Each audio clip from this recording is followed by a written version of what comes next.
welcome to another episode of the Relentless podcast. Scott Manzi joined by head coach Darnell Haney, and we are in the thick of it, Coach. Absolutely, it is January Scott, basketball. We're here. We are in talking conference play at this point. ASUN play, 3 games into the books, and getting ready for a big home weekend as well. So your team right now, where we're sitting at, kind of looking at you, got a chance to get one under the belt, a win at home in your first home conference game on Monday night against NJIT. That's the most recent one, so let's look at that. What did you like that your team was able to do maybe differently than those first couple of conference games this year in order to get that win? I think we really honed in on the defensive end, which is our identity. I think we got a little too comfortable with trying to, in those other games, I think we got a little too comfortable trying to getting scoring bouts with those two teams. And we have to make sure that we own in on the defensive end, because at the end of the day, that's what's going to help us flourish in the long run. Where does defense turn into offense for you? I mean, is it as simple as steals turn into transition, or how do you view that? I think it's a culmination of a lot of things. I think it bonds our team. I think the chemistry that we have and the talking that we do when we do talk defensively helps our team mesh and helps us be closer on the offensive end. Also, I think us rebounding the basketball, making sure that they're not teams aren't stopping the game with fouls, and us rebounding the basketball, limiting them to one shot, and us getting steals and getting out in transition and helping us play in space, which is what we're good at. I know that after the Liberty game, you really kind of harped on the ability to defend without fouling and rebounding and how important that is. You feel like you made some strides on that on Monday night? Definitely. It was our Achilles heel in the Liberty game, and we had a practice before NJIT that really was owning in on making sure that we limited ourselves fouling and limited the opportunities teams get chances to make baskets against us. All right, so at this point, you're sitting 9-7 on the season, 1-2 in conference play. Played 2 good teams in the league to open things up on the road too, which makes life difficult. But now you get 3 in a row. Already got 1 of those at home, and then get a chance starting on Saturday with Stetson and then North Florida on the following Monday to try and get back on the right side of things. Things don't get any easier, though. I mean, that Stetson game on Saturday, and that's another team that is generally one of the best in this league and so well coached. What do you have to do to get that? I mean, they're athletic. They're well coached. They do a lot of things well, and we have to make sure that we are, a well-oiled machine as well, and operating on all cylinders so that we can make sure we come out and get the victory. We got to defend. We have to make sure that we're getting our players, we're getting good looks at the basket, and we're taking advantage of those good looks we get at the basket. And we got to play together. We got to play tough. Now, Monday, you're not thinking too much about that one yet, but rivalry game. You've had an opportunity now as an assistant for a long time, and now as a head coach for a year, to see what the River City Rumble looks like. How do you view this rivalry? It's big time. I think it's big time. I think it's quote unquote bragging rights in the city. With Division I basketball. I think the players know each other, the players see each other, and I think it's just a rivalry that it's a healthy rivalry that's good. Both teams. Stetson is a good team. North Florida is a good team, and we have to come play. You got to come to play. Yeah, I mean, the one on Monday gets all the pub, River City Rumble, but Stetson, that's no less of a rivalry. They're not far down the road. Right. It's an old historic rivalry. They've been playing JU and Stetson have been playing each other since basically the dawn of intercollegiate athletics, it feels like, right? Right. So there is, and there have been some unbelievable battles in that series over the years as well. Feels like those two teams, JU, Stetson, one of those teams is going to be in the top half of this league when it's all said and done, and you gotta take care of business, at least getting one of those. Right, and making sure that our team is one of those teams. Yeah, and defending home court too. Absolutely, we got to defend home. We have to come out and really be us, but make sure we're us at 100%. And we buy into taking care of business on the defensive end, and we should be fine. Where do you feel that your team's mindset is right now? I think we're in the probably about the third round of a fight. Okay. I think we talk about this all the time about us not being, one-hit wonders or trying to go for a knockout blow in the first round. We got to continue to fight, continue to punch, give good punches all year long. And right now we're in about round 3, 4, right? And we're in a 12-round fight. And really, we just finished round 3 of a 16-round fight. You know, and we have to be prepared for what that's going to encounter. And the girls are dealing with, school has started back. Right.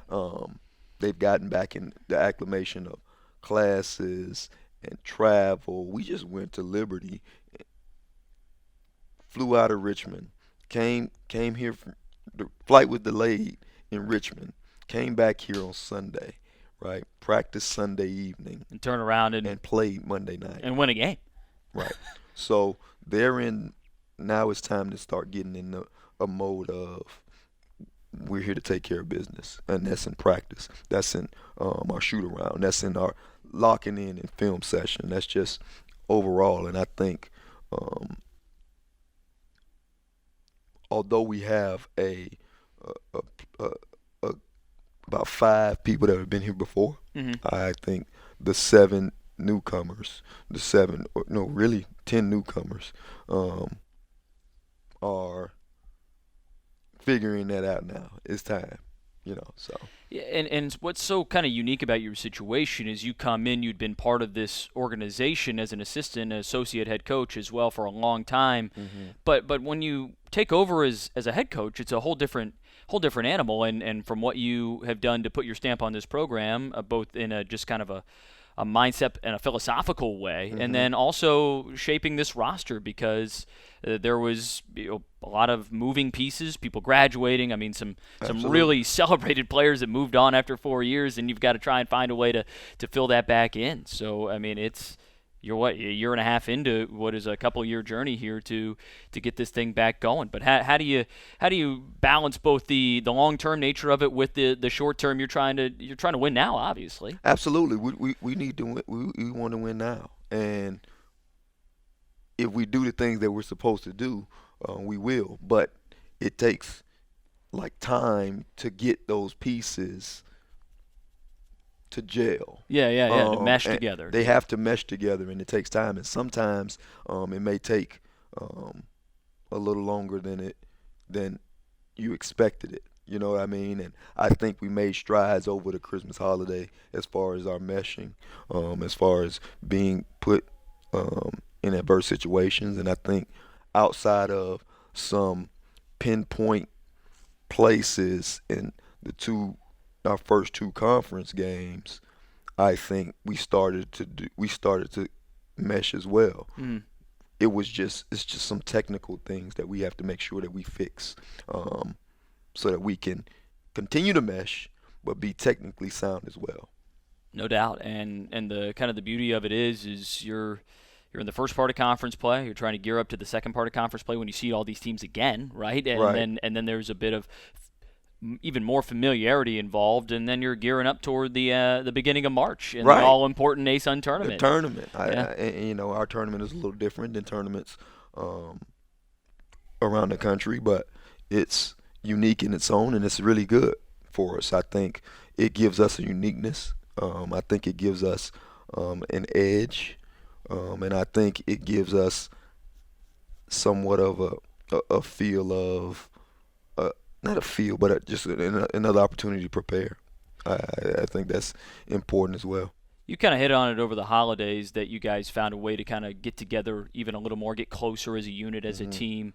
So many teams are trying to find that perfect, whatever the formula is. What do you guys do outside of basketball to try and for these women to feel like one unit? I think it goes, there's no cookie cutter approach. We've tried. We try, and we do a lot of different things. We do team building activities. We'll go maybe go to a movie. We'll go to a team building session.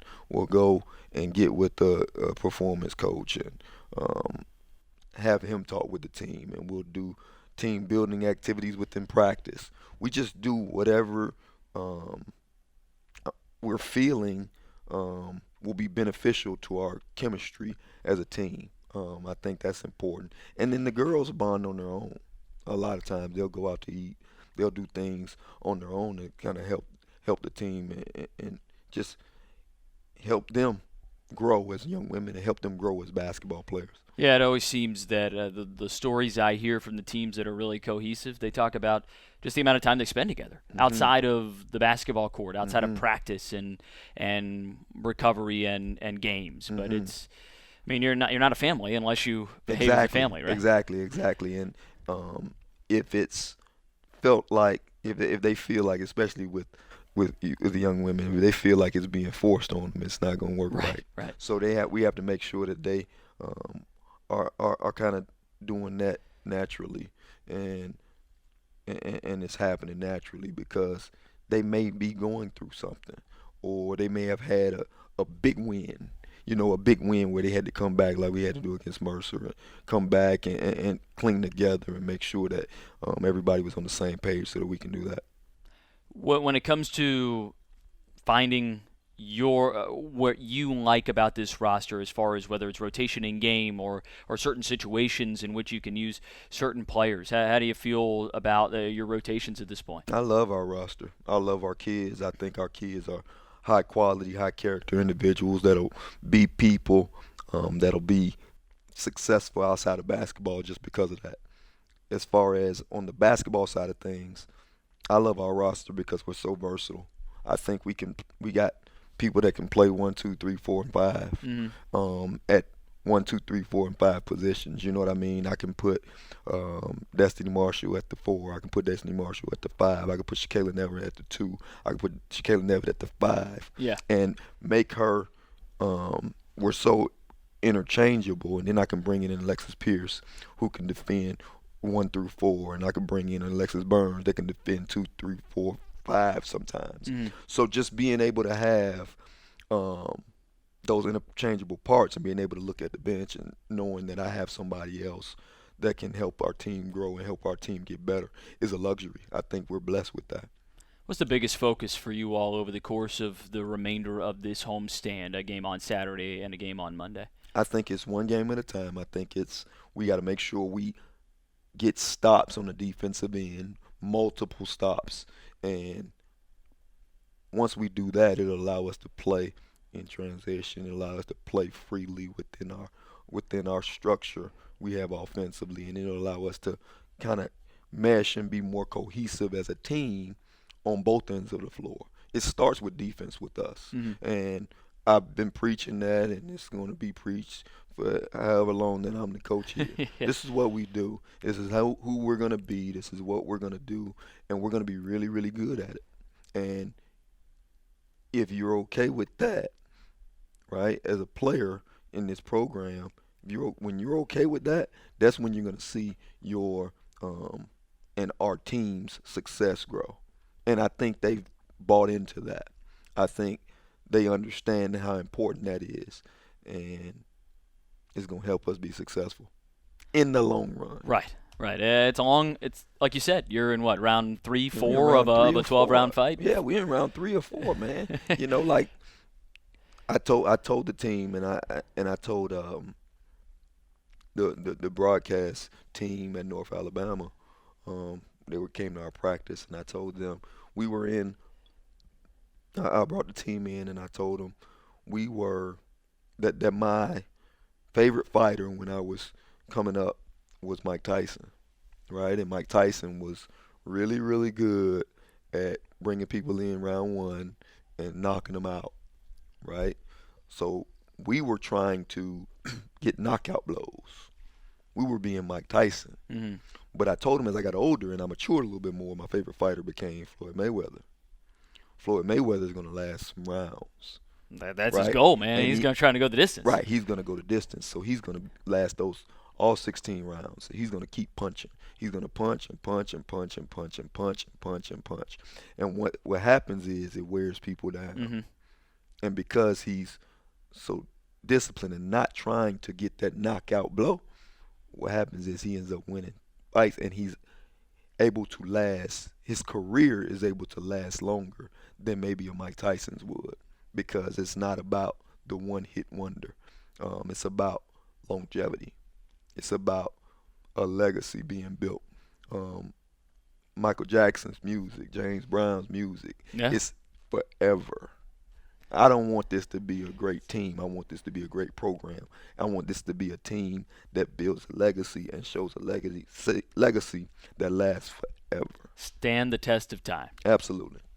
Okay, you've been on the road a lot over this season. You were just most recently in Lynchburg, Virginia, by way of Richmond. You were in Florence, Alabama. I was living out of a bag. But yeah, you guys had to go get something good to eat, right? Oh man, you know we did. Yeah. You know we did. We're gonna eat well. We were in Florence, Alabama. Yeah. Hey, listen, I don't know if you guys are gonna be in Florence, Alabama anytime soon, and I don't know why you would be in Florence, Alabama anytime soon. I don't either. But if you're in Florence, Alabama, there's a barbecue spot, 360 Grill. Okay. You have to go. So if you're in Florence, Alabama, I'm telling you now, if you don't go to Florence, Alabama, if you don't go to 360 Grill in Florence, Alabama, you're doing yourself an injustice. You're just doing it wrong. You're doing it wrong. They had a great spread. The baked beans were tremendous.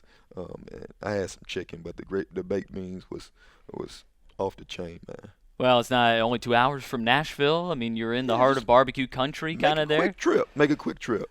Well, luckily, all trips seemingly to Florence are relatively quick. Nice place, but right. I'm not trying to spend extra time there, I don't think. But right. They'll be making the return visit here later on in the season. Mm-hmm. But before that, it's a couple of big home games to complete this 3-game homestand for Jacksonville women's basketball, coming off a win on Monday night over NJIT, 88-67, a W in that one, to get a first conference win of the year, and now a chance to try and stack on that. 1 o'clock on Saturday against Stetson, that's a big one. And then on Monday night at 7 o'clock, River City Rumble against North Florida. And certainly some opportunities to get on out here to Swisher Gym at home, see the women in action, and cheer them on to hopefully a couple more victories here this weekend, Coach. We need you. We need you guys in the building.